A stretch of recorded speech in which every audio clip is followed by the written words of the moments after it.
Hello friends, आज के इस वीडियो में मैं आपसे शेयर करने जा रही हूँ फ्लैट फुट जो फिज़िकल डिफ़ॉर्मिटीज़ बच्चे में होता है वो क्यों होता है, उससे कैसे हम बच सकते हैं। यदि किसी को ये डिज़ीज़ हो गया तो वो बच्चे क्या करें कि उसको ज़्यादा प्रॉब्लम ना हो। तो आज हम उसी की चर्चा करने जा रहे हैं। तो सबसे पहले तो जो फिट है हमारा वो बेस है, उसी पे हमारे पूरे बॉडी का वेट निर्भर करता है। और यही वह बेस है जो हमें ग्रेविटी के अगेंस्ट खड़ा करने में मदद भी करता है। यदि इसी फिट पे कोई प्रॉब्लम हो जाए तो हम खुद को कैसे संभालेंगे। तो यह जो हमारा बॉडी है उसका जो बेस सपोर्ट है वो इस फिट से बनता है। और यह फिट जो है वो हमें खड़े रहने में, चलने में, दौड़ने में या फिर जंप करने में या बैठने में मदद करता है। अब कॉमनली जो न्यूबॉर्न बेबीज़ होते हैं उसमें एक पोस्चरल डिफॉर्मिटीज़ आ जाती है, जो यदि नहीं दूर हुआ तो लेटर चाइल्डहुड में रहेगा। तब भी यदि नहीं दूर हुआ तो वह एडल्ट एज में भी रह सकता है। और यदि इस तरह का फ्लैट फुट प्रॉब्लम बच्चे में हो गया तो उसे फिर एक अच्छा जो पर्सन कहा जाए चलने में, दौड़ने में या खेलने में, वो नहीं हो पाएगा। और धीरे धीरे क्या होगा कि उसकी कुछ फिजिकल एक्टिविटीज़ जो संबंधित है इस तरह के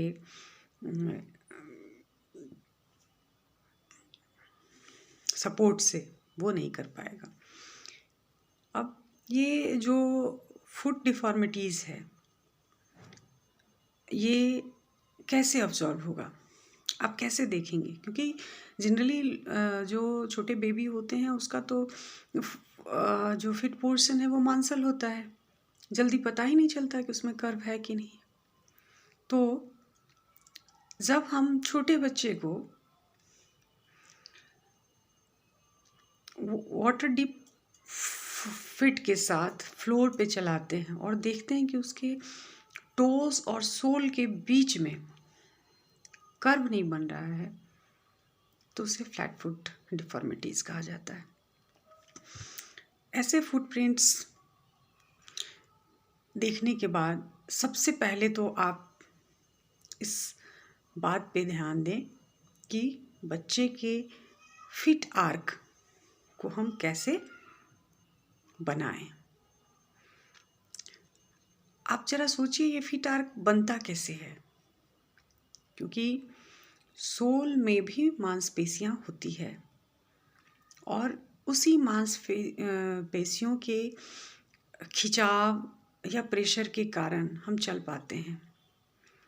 तो जैसे लूज मसल्स होते हैं उसी तरह से यदि मसल में वीकनेस है, मसल लूज है, तो ये फ्लैट फुट प्रॉब्लम आ सकता है। तो सबसे पहले आप इस ओर ध्यान दें कि बच्चे का मसल मजबूत हो। फ्लैट फुट का कारण मसल का वीकनेस है और ये तब तक दूर नहीं होगा जब तक बच्चे का मसल मजबूत नहीं होगा।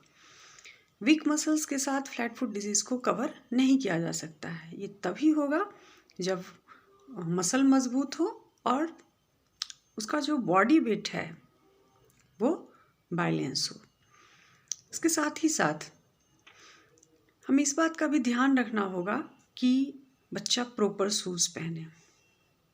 कभी कभी हम लोग उसको साइज़ से डिफरेंट शूज़ पहना देते हैं। ख़रीदने टाइम में हम लोग लूज़ शूज़ ले लेते हैं या फिर छोटे शूज़ में भी हम उसके पैर को डालने की कोशिश करते हैं। ये दोनों जो है वो चूँकि बेबी का फिट ग्रोइंग होता है तो उसके लिए कंफर्टेबल नहीं होता है। इसके साथ साथ हमें बहुत लंबे समय तक बच्चे को खाली पाँव नहीं रखना चाहिए। यदि बच्चा खाली पाँव है तो भी उसे प्रॉब्लम हो सकती है।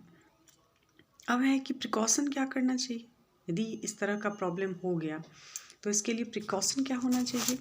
तो प्रिकॉशन के लिए सबसे पहले तो आप करें कि बच्चे को शूज़ प्रॉपर साइज़ का दें। दूसरा, कम उम्र में बच्चे को ज़बरदस्ती चलाने की कोशिश ना करें। तीसरा, बच्चे का वज़न यदि ज़्यादा है तो उसके मसल की मजबूती पर भी ध्यान दें। यदि बच्चे का वज़न ज़्यादा है और मसल कमज़ोर है तो डिफरेंट प्रॉब्लम आपको हो सकते हैं। उसके साथ ही साथ है कि बहुत कम उम्र में बच्चे को चलाना ना सिखाएं। हमने इससे पहले की वीडियो में बताया था कि यह जो एक्टिविटी होता है मोटर डेवलपमेंट का, वह सिर्फ बच्चे के पैर के कारण नहीं होता है। वह जो फीट उठाता है और फिर बैलेंस करके दूसरा फीट उठाता है, यह जो प्रॉपर बैलेंस है वो पैर का बैलेंस नहीं है। This is also the balance of our nervous system.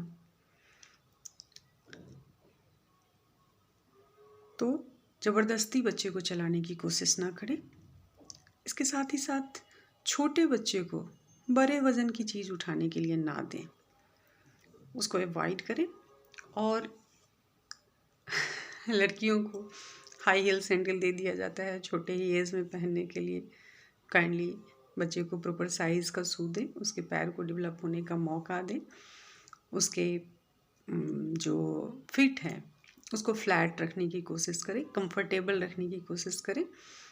और बच्चे को कुछ एक्सरसाइज ज़रूर करवाएं यदि इस तरह का प्रॉब्लम है तो।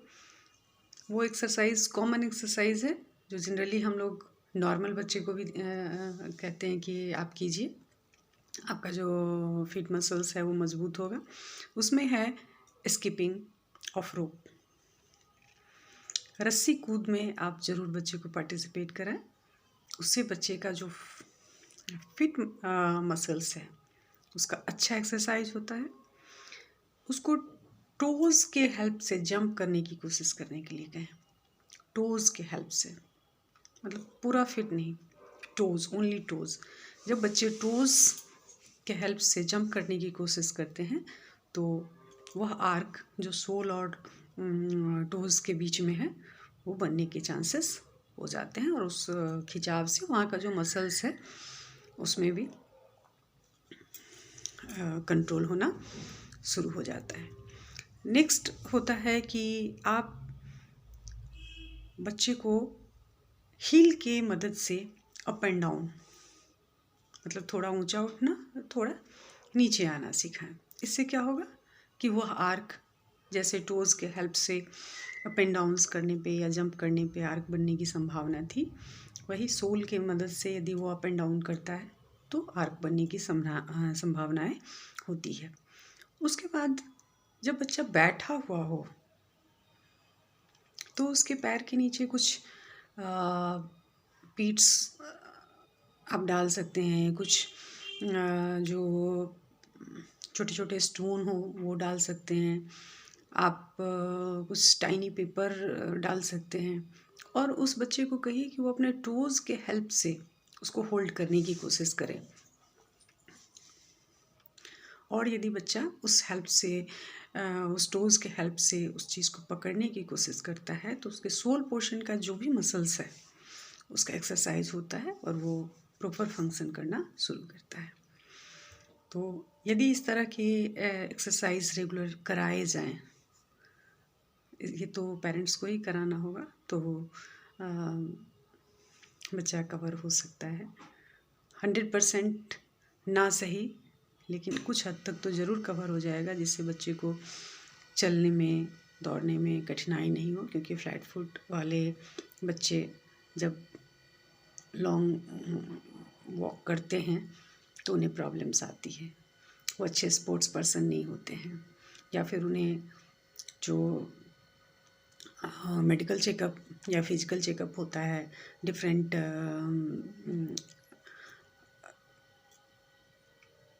गवर्नमेंट सेक्टर के जॉब के लिए, उसमें उसको फेल्योर बता दिया जाता है।